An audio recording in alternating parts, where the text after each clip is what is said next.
topesi basantu nyonso mbote na kombo na Yesu tika ete kimia na kolo Yesu mpe bolingo na ye ezala partage ya ndeko nyonso oyo akolanda biso na katalité ya oyo toza koparle par la grâce de Dieu si les miracles de Jésus-Christ tosilaki déjà kolobela oyo ezalaki tolobela des miracles tolobelaki ya pêche tolobelaki ya starter par la grâce de Dieu tosimba la piscine de Bethesda lelo.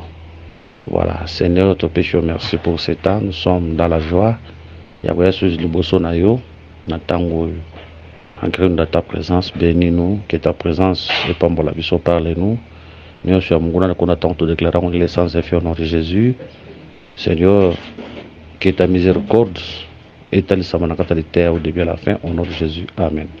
Toujours Mukanda, Jean chapitre 1, s'il vous plaît, Jean chapitre 5, verset 1, Tokiti na yango, kino na verset 10. Après cela, il y eut une fête des Juifs et Jésus monta à Jérusalem. Or à Jérusalem, près de la porte de Brebis, il y a une piscine qui s'appelle en hébreu Bethesda et qui a 5 portiques. Sous ce portique étaient couchés un grand nombre de malades, des aveugles, des boiteux, des paralytiques qui attendaient le mouvement de l'eau. Car un ange descendait de temps en temps dans la piscine et agitait l'eau. Et celui qui descendait le premier après que l'eau avait été agitée était guéri, quelle que fût sa maladie. Là se trouvait un homme malade depuis 38 ans. Jésus l'ayant vu coucher et sachant qu'il était malade depuis longtemps, lui dit, veux-tu être guéri? Le malade lui répondit, Seigneur, je n'ai personne pour me jeter dans la piscine, car l'eau est agitée. Et pendant que j'y vais, un autre descend avant moi. Lève-toi, lui dit Jésus, prends ton lit et marche. Aussitôt, cet homme fut guéri, il prit son lit et marcha. C'était un jour de sabbat. Les Juifs dirent donc à celui qui avait été guéri, c'est le sabbat, il n'était pas permis d'emporter ton lit. Voilà, que le Seigneur bénisse cette lecture. Le verset 1. Après cela, il y eut une fête des Juifs et Jésus monta à Jérusalem. Donc, toujours le guérison ya paralytique ou esalamaki mukolo ya fête. La guérison ya paralytique ou esalamaki le jour de la fête. Mais fête yango eza déterminé te fête nini. Eza déterminé te fête nini. Fête ya Pâques, Pesa Levin, Pentecôte, eza déterminé te. Parce que ba Yuda en dehors ya kozala na cette fête bazalaki na yango ya Lévitique 23. Bazalaki pe na ba fête mususu ebele net fête ya dédicace, fête ya tondaison, ya nouvelle ligne, ba na ba fête ebele. Mais ici ba préciser te que ezalaki na fête nini. Ezalaki na fête nini. Nous croyons que toutes ces fêtes ezalaka expliquer na ikulus, même si tu évites que chose ezalaki fête nini ou paralytique ou abikaki. Mais nous disons par la grâce du Seigneur que toutes les fêtes ezalaka accomplies à la croix de Golgotha. Yango tolobi que pour nous l'œuvre de la croix c'est toute une fête. Parce que na kati ya fête eza esika esengo. Fête eza esika esengo, eza esika ya joie. Yango tolobi pour na biso l'œuvre de la croix c'est une fête. C'est un lieu de joie pour nous. Un lieu de fête pour nous, où est-ce que guérison. Parce que vous remarquerez quand Jésus marchait, on a dit que ça va paralytique, nous avons dit que c'est paralytique, on a dit que ça va malade, on a dit que ça va aveugle, on a dit que ça va nyon soana et banda ko talisaka Adam. C'est pour dire que tango Adam asumukaki Adam kufaki mobimba. Nisha kufaki, matoya kufaki, maboko kufaki. Ada komaki paralytique, Ada komaki malade, Ada komaki aveugle. C'est ça l'humanité déchue en Adam. Maintenant, quand vous voyez Jésus marcher azong c'est la bato misu matoi maboko eloko bande ko sa ezalaki ombre ya oya ko sa na ekulusu. Bien que Jésus-Christ a dit que c'est cet homme qui était paralytique, mais sur le plan spirituel, l'homme était encore paralytique. Mais tous les miracles que Jésus faisait, et bandaki kotali salala eloko Yesu akoyeba na kosala na ekulusu. Donc c'était à la croix que le Seigneur a célébré son mission. C'était à la croix que le Seigneur a célébré son makolo. C'était à la croix que le Seigneur a sécurisé kibiso. C'était à la croix que le Seigneur a yebaki na kofungola so matoi. C'était à la croix que le Seigneur a yebaki na kosala biso bolamu nyonso oyo to yebaki na kobongisa na kati ya Adam. Pour nous, la croix c'est toute une fête. La croix c'est le lieu de la fête parce que dans la fête il y a la joie.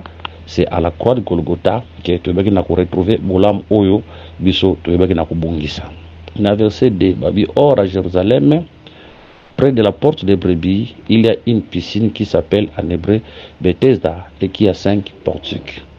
Ba hotel sabso qui na Jérusalem, pene à porte ya ba brebis. N'oubliez pas que la muraille de Jérusalem est à la 12 portes. Muraille à Jérusalem, ils ont 12 portes. Et toutes ces 12 portes, ils ont tiré, toutes les 12 portes, ils ont expliqué une seule personne qui est le Seigneur Jésus-Christ. Ah, bah, hôtel service à Jérusalem, près de la porte des brebis. D'ailleurs, la vraie porte des brebis, c'est le Seigneur Jésus-Christ, c'est le même. Et on te dit que la porte union soana et le belaka mutumoko. La porte nyonso wana et le Seigneur. Dans Jean 17, Jésus leur dit encore, en vérité, je vous l'ai dit, je suis la porte des brebis. C'est pour dire que toutes ces 12 portes nous parlent d'une seule personne, du Seigneur Jésus-Christ, qui est la vraie porte. Mais les camboza qui s'est passé, pembeni la porte, il y a la brebis, ils ont pour pas battre. Ils ont pu pour que quand Jésus-Christ était venu, ayaki lokola brebis. Donc Jésus-Christ ayaki lokola brebis. Ndesoki Yesu ayaki lokola brebis, tolingi koloba ke Yesu ayaki lokola prophète. Parce que brebis batalisaka pe basakoli.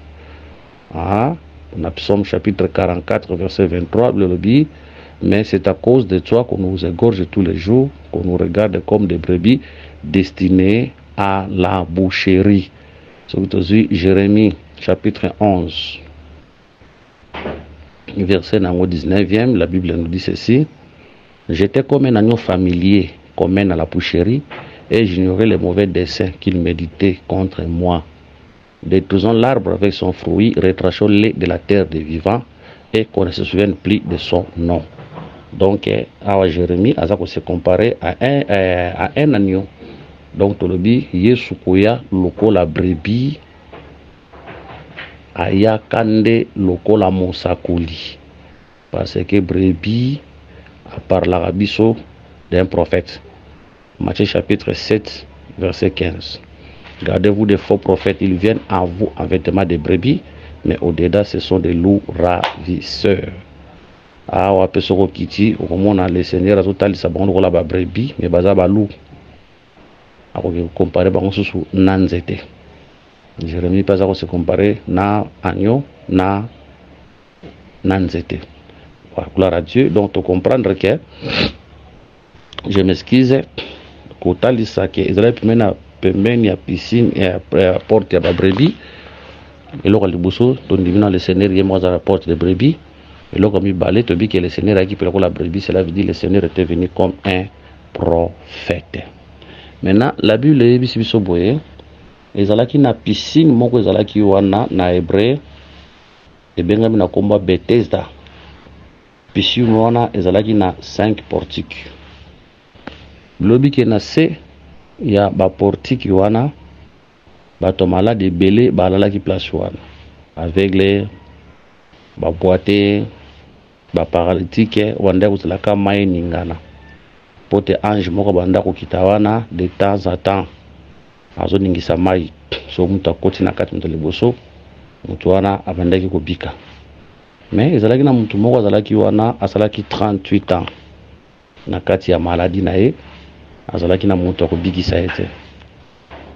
Donc le Seigneur akutani na tuni motu olingo bika moto na lobi neke Seigneur naza na motu te oya kobwakanga na mai, soki ange akitaningisi mai nangina kita kuna motu mosusu akiti kuna nga nazangi moto akobwakanga na mai. Nde le Seigneur ayebisi lève-toi, prends ton lit et marche. Tozosimba pe bien ke ezalaki mokolo ya saba nde likambo oyo esalamaka. Cet homme de 38 ans toko simba ye na ba aspect mibale. Aspect ya liboso tozwi nano le livre de Deutéronome, tozwi livre ya Deutéronome, tozoluka quelque chose à Deutéronome chapitre 2 verset 14. Le temps que durèrent nos marches de Kadesh Barnea au passage du Torah des Hébreux fit de 38 ans jusqu'à ce que toute la génération des hommes de guerre y disparut du milieu du camp comme l'Éternel leur avait donné. Israël babimi en Égypte. Après avoir commis en Égypte, bakokoma na Kadesh Barnea. Kolongwa na bango en Égypte kino Kadesh Barnea basalaka 2 ans. Basalaka 2 ans. Kolongwa Égypte kino bakomi na Kadesh Barnea basalaki 2 ans. Nde à partir ya Kadesh Barnea de 12 espions baokende na Kana baoya na fruit. Tant baoya na fruit Israël bakomona bakomirmire nde ekopesa Nzambe kanda nde kosalaka Israël asala 40 ans na kata des asala sous 40 ans. 40 ans wana tozozwa 2 ans ya Kadesh Barnea. Donc tozoloba ke Israël asalaka 38 ans ya errance parce que kolonga Kadesh Barnea kolonga Égypte Kadesh Barnea eza 2 ans. Kolonga so Kadesh Barnea tiko kota na nani na Kana nde sala 38 ans. Donc c'est ça l'errance wana zoya parce que Israël avait désobéi, nde Israël zotambola na kati ya errance. Donc tozozwa le nombre 38 comme le temps ya errance. Nde toki totalisaka cet homme atalisaka pe l'humanité déchue en Adam oyo tozalaki na kati ya errance. Toki na kati ya errance parce que tozalaki na nous reporter le Lobozabwe, on errait dans le péché. Yango Bible total sabiso boye. Donc dans un mukanda ya Esaïe na luka écriture Esaïe chapitre 53. Je m'excuse l'état qui n'a luka écriture wana. Esaïe chapitre 53 verset 6. Nous étions tous errants comme des brebis, chacun suivait sa propre voie, et l'Éternel a fait retomber sur lui l'iniquité de nous tous. Tandis que nous étions errants, et le total sa biso nyonso, Israël, on errait dans le péché et chacun nous suivait sa propre voie. Cet homme représente l'humanité tout entière déchue en Adam. Bien que Arolata sous le bel musus. Mais bien que c'est sûr qu'ils ont la piscine, moko, ils ont la 5 portiques. C'est quoi na 5 portiques, on a babala di bande kulala wana. Na 5 portiques wana, bilobi ki ba maladi bazala ki wana ebele. Babanda ki kulala place wana. Nde tolobi ke 5 portiques oyo. Portique eza portité. Eza portité. Eza lokola ba pavillon ya minene ba vanda na place wana nde babengi yango portique. Donc les 5 portiques avaient pour la mission ya ku vendre sa peuple place wana pour o baza maladi bakende kokwea na kati ya mai boso bakwea na kati ya mai bongo bakoyeba na kobika. Voilà. Batalisi biso ke bazalaki un grand nombre de malades. Bon, on peut dire que maladie, il obéira les péchés. Mais aussi, aveugle, boité, paralytique, tant que simba miracle, moko, d'autres aussi miracle, où est aveugle, tu as aveuglement, d'autres miracle, tu as boité, tu as la boité, malé, mindengwan. Mais, aussi, banane qui est la maladie, c'est le péché. Parce qu'un jour, le Seigneur, à côté qui n'a pas mutumoko, azalaki mon foutu sipako. Tant azoli randa kunae, ba pharisien, ba yebisi ba ekoli ya Yesu. Pourquoi votre maître mange-t-il et boit avec les gens de mauvaise vie? Yesu anolaki bango. Ce ne sont pas les malades, les médecins qui ont besoin des malades, mais ce sont les malades qui ont besoin du médecin. En disant cela, le Seigneur a se comparé à un médecin et que les malades, bah, pécheurs. Et on trouve que tout ça qui surtout la belle. Les 5 portiques, bah, on va vendre, c'est à 5 portiques pour nous que guérison dans la katia maï. Nous trouve que les 5 portiques oyo, et les 5 livres de Moïse. Genèse, Exode, Lévitique, Nombre et Deutéronome. Ah, voilà, tout le monde a les 5 livres. Il y a Moïse, Genèse, Exode, Lévitique, Nombre, Deutéronome. Ou bavanda ki wana, mais épesa ki bango guérison. Bref, les 5 portiques, et tel tout simplement la loi. Qui gardait ces éléments pour bavanda ki ndewana banda ki ko battre la bango seulement pour un temps pour celui qui devait venir mais pesa qui guérison te yango Galates chapitre 3 verset 23 si je ne me trompe pas, la Bible dit avant que la foi vint nous étions enfermés sous la garde de la loi en vue de la foi qui devait être révélée. Voilà. Balobi que il y avait un ange qui descendait pour agiter l'eau. Mais mutabandako kwa mutaliboso nakata mai abandaki kobika. To biboye awa to expliquer boy. Ange azo kita zo toucher mai. Cet ange qui descendait pour agiter l'eau, bien sûr to bi keza nzambe yemoko. To bi keza nzambe yemoko. Parce que nzambe azalaka ange liboso. S'il y a des anges, Nzambe et mon ange liboso. Pour l'ancienne alliance, on a comme sous forme de l'ange de l'Éternel. C'était Dieu lui-même. Hein? C'était Dieu lui-même qui descendait. Mais ce temps a bien balobité que c'était un ange de l'Éternel, l'ange de l'Éternel qui descendait. Tu as dit que les anges de l'Éternel. Mais appellation à ange de l'Éternel, les Allah qui réservé que l'apparition il y a éternel yemoko tant que national alliance. Mais à ce que tangi bien balobi que un ange descendait. Un ange descendait. Tous on dit que cet ange qui descendait les Allah qui nzambe nda bande ko tinda ange. Awa to ko bana ko ndimino ke nzambe yemoko o bande ko kita. Mais tu dois expliquer cet ange représente Dieu qui visitait les peuples à travers les prophètes. Parce qu'un ange c'est un envoyé. Un ange c'est un envoyé. Parce que quand un ange vient, il vient avec un message. Un prophète c'est un envoyé. Tant qu'on a un message. Quand on dit, tant qu'on a ange a quitté, agité maï, accueilli, ange là qui permanente. C'est ça Dieu qui voyageait pour visiter les peuples dans les corps des prophètes. Moïse aye, nzambe nakata Moïse. Moïse a kosala pandata wana nzambe nakata nzoto wana. Ta Moïse a kufi, c'est ça le retour de l'ange. Jérémie aye kandenge moko, Esaïe aye kandenge moko, Habakkuk aye kandenge moko, Malachi, Jean-Baptiste. Tous ces prophètes là étaient des anges.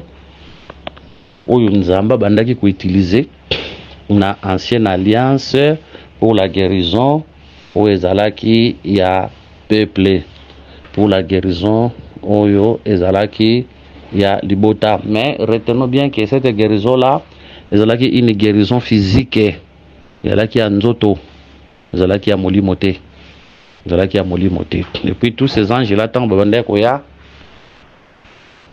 ok tolobi que les anges, un ange wana baotal saba ange nzambe oyo babandaki ko voyager na mission kouta enongo pa nzambe.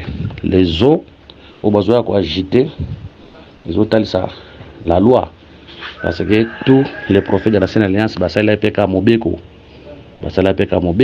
et puis babanda ko ya bien ka ya un message ne particulier mais message na bango nyonso ezalaki toujours basé sur la loi. Mais nous disons que Bible hôtel sabiso a balobi que soki ange akiti a agité mai mutali boso ko na kata mai abanda ko zwa guérison. Ezalaki pe na bato bazalaki na bato na bango bazo mema bango po bakende ko bwaka bango na kati ya mai. Mais ezalaki pe na mutu moko azalaki wana azangaki mutu akomema ye po kende ko bwaka ye na mai. Tokoloba nanu boye na aspect liboso tolobi nanu que cet ange qui descendait pour agiter l'eau abanda ko zwa guérison, et cet ange là c'est l'Éternel Dieu lui-même. Mais tu écoutes, ça peut que cet ange-là représente aussi les prophètes. Cet ange-là représente aussi les prophètes. Maintenant, représente les prophètes. C'est pour dire que lorsque l'ange descendait, il a agité maï, ange aussi comme les prophètes. C'est pour dire que lorsque les prophètes venaient avec les messages, d'ailleurs,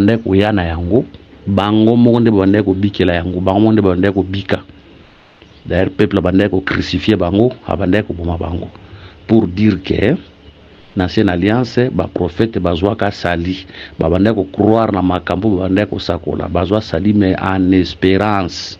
Bandimaka makambo ko bazwaka sali en espérance. On est le premier groupe. To longola makambo ange. Mais tout cas, lisiko a remarqué, ils en a battu bazoko ya les premiers. Ils en a battu bazabande ko na bango bazumi mo po boka bona kata mai. Eza pe na mutu moko azalaki wana azangaki mutu akomema ye po abwaka na kati ya mai. Pourtant azoloba ke je n'ai personne pour me jeter dans l'eau. Soki na ngina ke ko mbwaka na mai tango anja kiti eza na mutu musaki ayembwaki na kati ya mai. C'est pour dire que eza na batu mususu bango moko azalaki makasa ozela kaka aza malade mais malade mona ti gravité. Soka mai ningani amibwaki na kati ya mai mbala moko. Eza pe na mususu parce que bande ko na bango bwaki mona kati ya mai mais catégorie ya mutu oyo azangaki mutu akomema ye.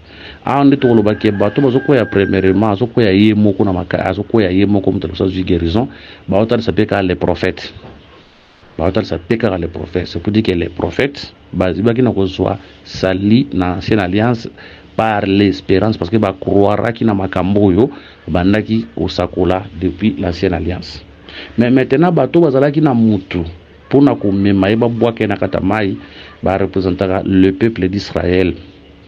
O bazalaki na sacerdoce, o bazalaki na ba prophète, o bazalaki na ba sacrificateur.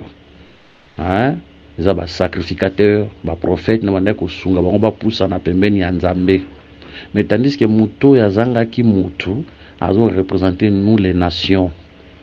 Ata sazo bikolo kotoki na mutu te pona ko sunga biso. Tozangaki ba sacrificateur, tozangaki ba prophète, tozangaki sacerdoce mo ko poussa na pembeni ya Nzambe ezalaki te. Mais maintenant remarquez ce que Dieu va faire. Au lieu ya kinde komibwaka na piscine nde kolongwa ekoya epai na ye.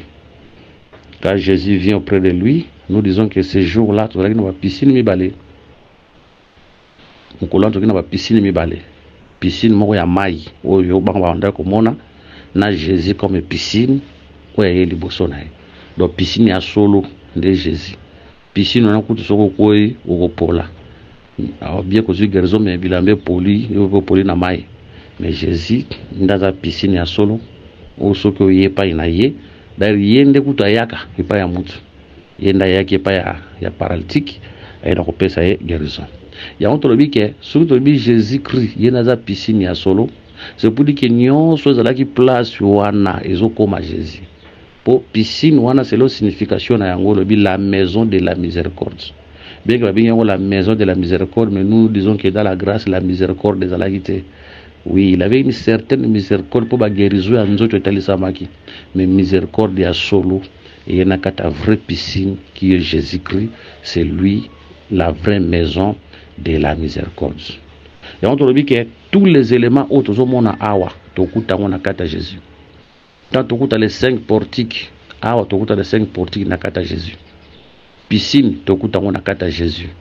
Ange tokuta na kata Jésus. Donc les 5 portiques autolobi ezalaki kuna. Aujourd'hui les 5 portiques sont expliqués en Jésus comme les 5 ministères. Quand on voit le livre de Genèse, là on voit les prophètes. Quand on voit le livre d'Exode, on voit l'évangéliste.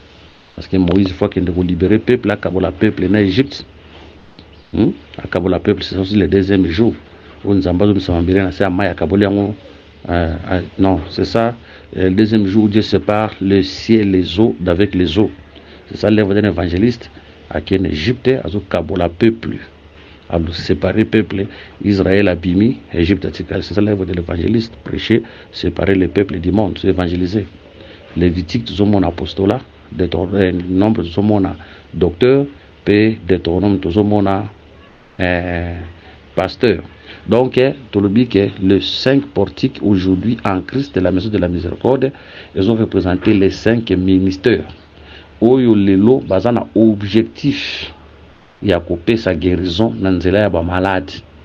C'est pour dire que si la loi ne pouvait pas guérir hier, mais aujourd'hui, les ministres de l'évangile sont là pour donner la guérison. Les ministres de l'évangile pour donner la guérison.